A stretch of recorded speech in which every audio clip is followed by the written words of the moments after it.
Hey guys, what's up? This is Jocelyn from the Vagina Doc Physical Therapy and Wellness, and in this video I'm going to demonstrate how you can test yourself for Diastasis Recti. If you're watching this, it's probably because you are tuning into my 7 postpartum body secrets to becoming a mom machine, and a lot of that is me introducing concepts to you that you can't, to empower you to test yourself so that you can kickstart your postpartum recovery process. So, real quick, Diastasis Recti or Diastasis Recti is a separation between the abdominals, the rectus abdominis specifically, because the tissue that connects the two or lies in between the two layers or the two sides here is stretched, because it needs to stretch as your belly grows during pregnancy. It's normal during 3rd trimester of pregnancy, and in about 25% of women it does not resolve in the postpartum period. Now, while it's normal during 3rd trimester of your pregnancy, what isn't normal is if you have coning when you're going about your day. So the key is learning how to manage pressures so that coning doesn't happen even with baby. Now, postpartum, it's normal early on, but it's normal to resolve. I argue that it doesn't resolve on its own. There has to be at least some intent to it, and even if your abdominals come together, the depth isn't always recovered. So I mentioned the width, but just now I mentioned the depth.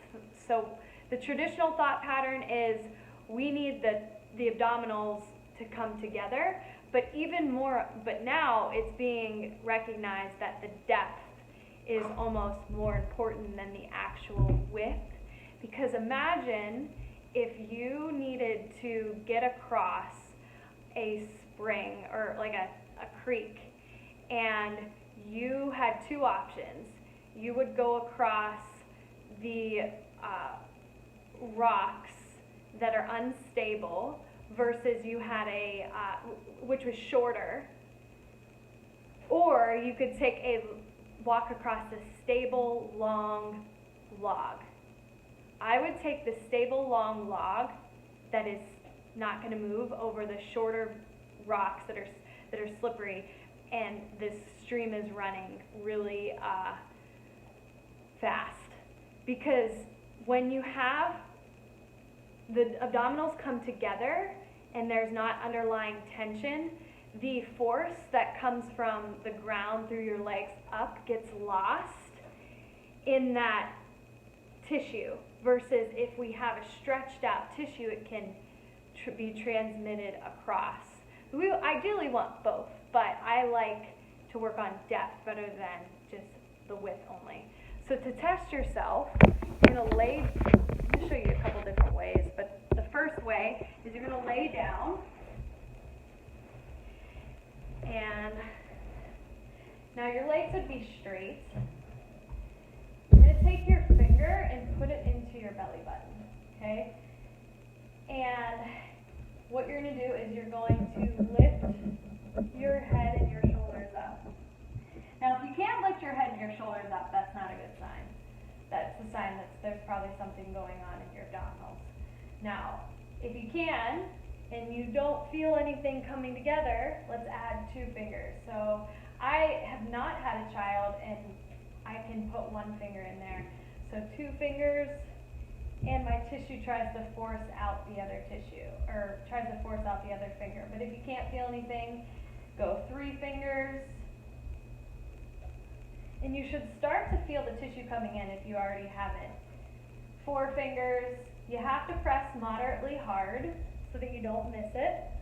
And let's say 4 fingers is where you feel the tissue coming in.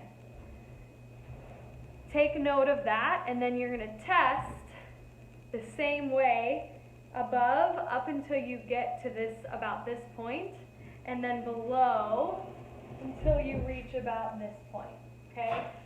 So you're repeating that process, okay? What's normal is 1 to 2 fingers. What isn't normal is beyond that. And Once you are done doing that, I want you to test a different way. So what you're going to do is you're going to go through that same process, and you're going to exhale now. Repeat that process. Is it any different? Then you're going to go back, you're going to do it again, but this time you're going to Kegel and exhale. Go. And when I do that, there is literally not even a little trace of a separation. So you got 3 different ways. Your preferred way, with an exhale, and then with a Kegel and an exhale. And you're going to test all those points. What I want you to pay attention, does it feel different both from a finger perspective? Does it feel different from a depth perspective? And then does it feel different from your sense of your body connection perspective? Does it feel more in your abdominals when you do the second or third way? Or is there no change? Sometimes you may have no idea and you might need to put both hands in there. And if that's the case, don't delay and go see a pelvic floor physiotherapist, physical therapist as soon as you can. Thank you guys for watching. Again, this is a video to teach you how to test if you have a diastasis or not, to jumpstart your postpartum recovery. If you have any questions, put them in the comments. Thank you.